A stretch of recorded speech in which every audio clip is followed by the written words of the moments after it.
kemudian hiburan ya, pertunjukan, pertandingan, yang kayak gitu-gitu tuh dijual.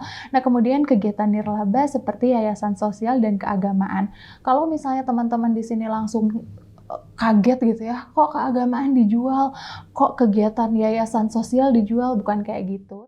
Halo teman-teman, balik lagi sama saya Rati Effendi, dosen Ilmu Komunikasi Universitas Pasundan Bandung.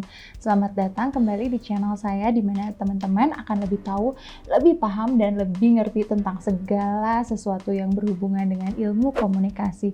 Tentu saja dengan cara yang menyenangkan dan pastinya akan bikin teman-teman semua auto ngerti.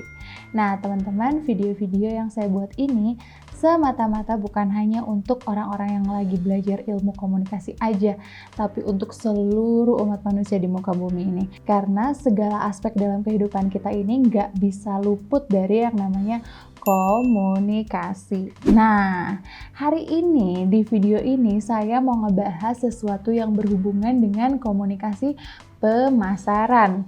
Tapi jangan bingung ya antara IMC dan komunikasi pemasaran terpadu karena sama-sama aja. IMC itu bahasa Inggrisnya dari komunikasi pemasaran terpadu, or we can say integrated marketing communication, atau dalam singkatnya itu IMC. Nah, sebelum kita masuk ke marketing communication itu seperti apa atau komunikasi pemasaran itu kayak gimana, kita obrolin dulu yang namanya pengertian dari pemasaran itu sendiri. Oke, nah kita masuk ya ke pengertian pemasaran itu dulu. Pertama-tama, pemasaran dalam arti sempit adalah kegiatan menjual dan mengiklankan. Nah, dalam hal ini kita akan concern dalam dua kata itu, menjual dan mengiklankan. Menurut Salim, tahun 2003, pemasaran itu sendiri adalah suatu sistem total dari kegiatan bisnis yang dirancang untuk merencanakan, menentukan harga, promosi, mendistribusikan barang-barang yang dapat memuaskan keinginan dan mencapai pasar sasaran serta tujuan dari perusahaan. Nah, sedangkan pemasaran itu sendiri adalah sekumpulan kegiatan di mana perusahaan dan organisasi lainnya mentransfer nilai-nilai pertukaran antara mereka dengan pelanggannya. Dalam hal ini, nilai-nilai yang mereka tukar bisa berupa barang dan jasa. Nah, saya rasa kalau barang, saya nggak perlu ngejelasin ya, karena udah jelas banget barang itu pertukarannya seperti apa. Barang ditukar dengan uang, namanya juga pemasaran. Kalau jasa kayak gimana nih? Nah, kalau jasa itu seperti misalnya arsitek. Nah, arsitek itu kan dia nggak ngejual barang ya, fotografer, dia nggak ngejual produk ya, tapi dia menjual jasa, ide, dan kreativitas yang ada dalam otak mereka. Dan itu jauh lebih mahal. Dan yang kayak gitu tuh sifatnya itu tidak bisa dinilai atau maksudnya nggak bisa diukur sama uang sih sebetulnya. Namun dalam hal ini kita bicara mengenai pemasaran. Jadi ada dua hal, yakni barang dan jasa. Oke, lanjut, masih konsep dari pemasaran. Konsep dari pemasaran lainnya adalah konsep yang menyangkut suatu sikap mental, berpikir, dan membimbing melakukan sesuatu yang tidak harus menjual benda. Nah, yang tadi saya obrolin nih, jasa ya. Tetapi juga menjual gagasan, karir, tempat. Nah, tempat dalam hal ini, teman-teman jangan sempit hanya tempat itu ngejual rumah, ngejual properti. Tapi dalam hal ini, tempat juga berupa tempat pariwisata ya, kayak misalnya thematic park atau kebun binatang, atau teman-teman mungkin udah pernah ya ke yang namanya Taman Safari Indonesia. Nah, itu kan mereka ngejual tempat pariwisata. Nah, kemudian lokasi industri ya, kemudian jasa. Ya, tadi saya udah bahas sekilas ya, ada jasa arsitek, ada jasa kesehatan, penerbangan, keuangan, angkutan. Nah, sekarang kan angkutan juga udah bergeser ya, bukan kita harus yang ke jalan, nyari taksinya, nyari angkotnya, tapi kita bisa melalui aplikasi. Kemudian hiburan ya, pertunjukan, pertandingan, yang kayak gitu-gitu tuh dijual. Nah, kemudian kegiatan nirlaba seperti yayasan sosial dan keagamaan. Kalau misalnya teman-teman di sini langsung kaget gitu ya, kok keagamaan dijual, kok kegiatan yayasan sosial dijual, bukan kayak gitu. Tapi dalam hal ini seperti misalnya rumah yatim ya, rumah yatim itu mereka menyediakan jasa kepada kita-kita, kepada siapapun yang akan melakukan tindakan sosial, tapi mereka kebingungan mau nyumbang kemana nih. Akhirnya rumah yatim membuat sebuah yayasan di mana mereka memfasilitasi orang-orang yang mau menyumbangkan sebagian hartanya untuk orang-orang yatim. Nah, kemudian kalau misalnya yayasan keagamaan kayak gimana, Miss? Kok agama dijual-jual? Enggak juga. Kayak misalnya gini, yayasan kurban. Nah, kalau kayak yayasan kurban kayak gitu kan dia ngejual sesuatu jasa, bukan hanya barang kambingnya, bukan hanya sapinya, tapi juga jasa penyediaannya, kemudian pemeliharaannya, sampai pemotongan dan sampai distribusinya. Oke, kebayangkan?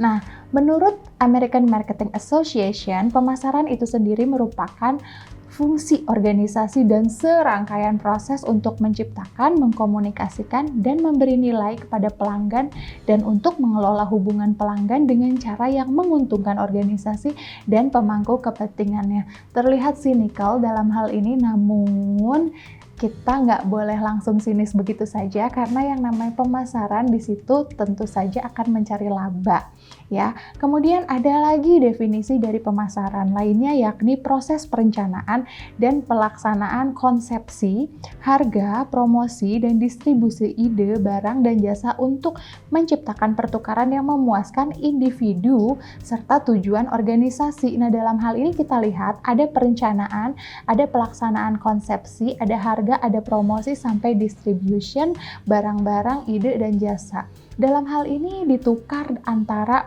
pemangku kepentingan dan perusahaan yang menyediakan serangkaian produk yang tadi saya sebutkan. Ada beberapa syarat untuk membuat sebuah pertukaran yang dilakukan menjadi efektif. Yang pertama, tentu saja ada dua pihak atau lebih yang memiliki sesuatu yang bernilai untuk saling dipertukarkan. Dalam hal ini barang dan jasa tentu saja dengan uang ya. Yang tadi ada dua pihak, yang penyedia jasanya, penyedia barangnya, dan tentu saja orang-orang yang akan menggunakan barang dan jasa itu sendiri. Nah, kemudian syarat kedua adalah adanya keinginan dan kemampuan untuk memberikan sesuatu kepada pihak yang lain. Saya rasa saya nggak usah jelasin ini, kayaknya udah jelas banget.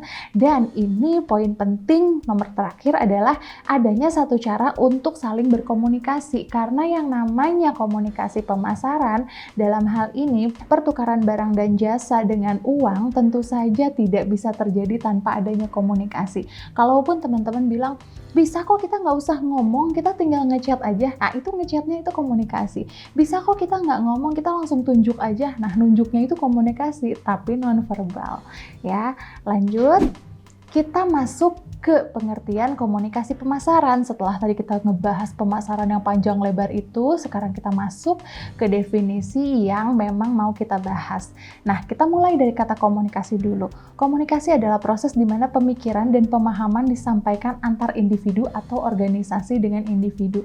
Nah, kalau misalnya antar individu, man to man, person to person, mereka menjual barang dan jasa langsung tanpa perantara. Tapi kalau misalnya antar organisasi dengan individu, ya seperti kita menggunakan jasa-jasa yang ada ya, kayak misalnya toko, minimarket, atau marketplace online ya, atau bisa jadi antara organisasi dengan organisasi. Tentu saja trading di sana terjadi ya. Nah, kemudian komunikasi pemasaran menurut William J. Stanton tahun 1997, dia mengungkapkan bahwa promosi adalah salah satu bauran pemasaran yang digunakan untuk memberitahukan, membujuk, dan mengingatkan tentang produk dari perusahaan. Yang pertama, memberitahukan, to inform, ya, nggak jauh dari fungsi komunikasi. Kemudian to persuade, atau membujuk orang untuk apa? Ya, untuk membeli barang tersebut. Dan mengingatkan. Mengingatkan dalam hal ini adalah menyimpan image atau brand perusahaan di benak para pembeli. Nah, oke, kita masuk ke definisi menurut Kotler and Armstrong di tahun 2008, di mana dia mengungkapkan bahwa komunikasi pemasaran adalah satu dari 4 elemen bauran pemasaran perusahaan. Jadi intinya komunikasi pemasaran adalah usaha untuk menyampaikan pesan kepada publik terutama konsumen sasaran mengenai keberadaan produk yang ada di pasar. Nah, dalam hal ini Kotler dan Keller mengungkapkan bahwa ada 5 jenis komunikasi pemasaran atau promosi. Yang pertama adalah iklan, tentu saja. Iklan dalam hal ini adalah setiap bentuk presentasi yang dilakukan promosi gagasan barang atau jasa oleh sponsor yang telah ditentukan. Nah, kalau sekarang misalnya teman-teman bilang, Miss, apakah semua perusahaan harus beriklan? Apakah setiap produk harus beriklan? Jawabannya adalah it could be. Kalau misalnya scope kita pengen luas, tentu saja iklan harus kita lakukan. Bahkan ada beberapa perusahaan yang mengungkapkan kepada saya nih ya, curhat. Mereka bilang bahwa gila nih iklan tuh ngambil budget gede banget dari perusahaan kami, katanya gitu. Berapa persen? Saya tanya. Mereka bilang bisa sampai 40% dari laba. Ngeri nggak tuh? Tapi mereka bilang bahwa 40% tersebut tergantikan oleh repeated order yang luar biasa, bisa sampai 30 kali lipat. Wow, berarti iklan ngaruh banget ya. Nah, kemudian poin yang kedua adalah promosi penjualan atau sales promotion. Dalam hal ini, sales promotion adalah jenis insentif jangka pendek untuk mendorong orang mencoba atau membeli produk atau jasa. Nah, kenapa disebut insentif jangka pendek? Karena kalau misalnya teman-teman perhatikan, sales promotion memang dia membujuk konsumen untuk mencoba. Nah, kalau konsumen sudah mencoba produk, mereka tentu saja akan setidaknya mereka tahu informasi mengenai produk tersebut walaupun tidak beli. Makanya disebut jangka pendek. Setidaknya mereka mengetahui rasanya, setidaknya mereka mengetahui sensasinya seperti apa, setidaknya mereka mengetahui ambience-nya seperti apa. Makanya ketika kita disamperin sama kakak-kakak sales promotion, di situ kita dibujuk untuk mencoba si produk itu. Ya. Nah, kemudian poin yang ketiga, humas dan pemberitaan atau public relation. Dalam hal ini adalah berbagai program yang dirancang membangun hubungan baik dengan berbagai kalangan untuk mempromosikan atau melindungi citra perusahaan masing-masing produknya. Nah, produk tuh memang harus memiliki image tertentu dan image dari sebuah produk tentu saja harus dibangun dan dipertahankan. Kalau misalnya teman-teman bingung ya, image itu kayak gimana sih, Miss? Nah, kayak misalnya gini, image sebuah produk itu dibentuk. Ya, saya ambil analisa sederhana dari salah satu produk kopi yang waktu tahun-tahun lalu keluar, yakni Luwak White Coffee, di mana Luwak White Coffee itu seolah-olah diperuntukkan untuk orang-orang usia 30 tahun ke atas, bukan anak muda. Tapi image-nya itu berusaha untuk dibongkar oleh Luwak White Coffee itu sendiri dengan membuat iklan baru yang mengambil brand ambassador anak-anak muda. Nah, kemarin sih mahasiswa saya bilang bahwa iklan Luwak White Coffee itu pakai bintang iklannya pemain sinetron Ikatan Cinta. Nah, di situ mereka berusaha untuk membangun image baru di mana Luwak White Coffee itu memang diperuntukkan bukan hanya untuk orang-orang di atas 30 tahun, tapi di bawah 30 tahun juga. Kebayangkan kayak gimana? Nah, teman-teman boleh deh sambil nyari-nyari lagi image produk yang dibangun dengan menggunakan brand ambassador siapa atau endorsernya siapa dan lain sebagainya. Nah, kemudian poin yang keempat adalah penjualan pribadi atau personal selling, yakni interaksi tatap muka dengan satu atau beberapa calon pembeli dengan maksud untuk melakukan presentasi, menjawab pertanyaan, dan memperoleh pemesanan. Nah, biasanya kalau personal selling ini dilakukan ketika pembelinya agak banyak ya, atau enggak sambil presentasi. Nah, kemudian poin yang kelima yakni pemasaran secara langsung atau yang biasa disebut direct marketing. Penggunaan surat, telepon, facsimile, email, internet untuk berkomunikasi langsung, meminta tanggapan atau berdialog dengan pelanggan tertentu dan calon pelanggan. Nah, sekarang pemasaran secara langsung sudah difasilitasi oleh marketplace online yang ada di handphone teman-teman semua.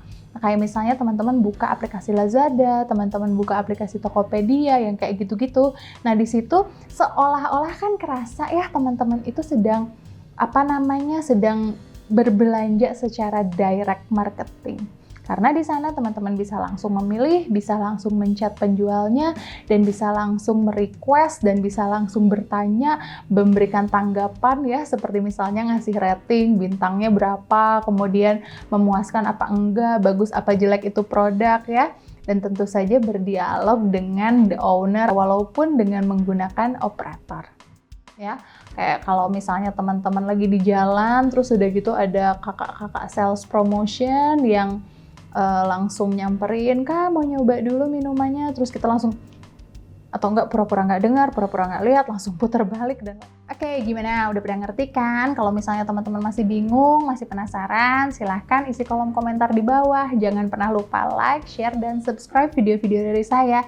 Nah, jangan lupa buat nyimak video lanjutan dari marketing komunikasi yang tadi saya bahas di part 2 ya. See you!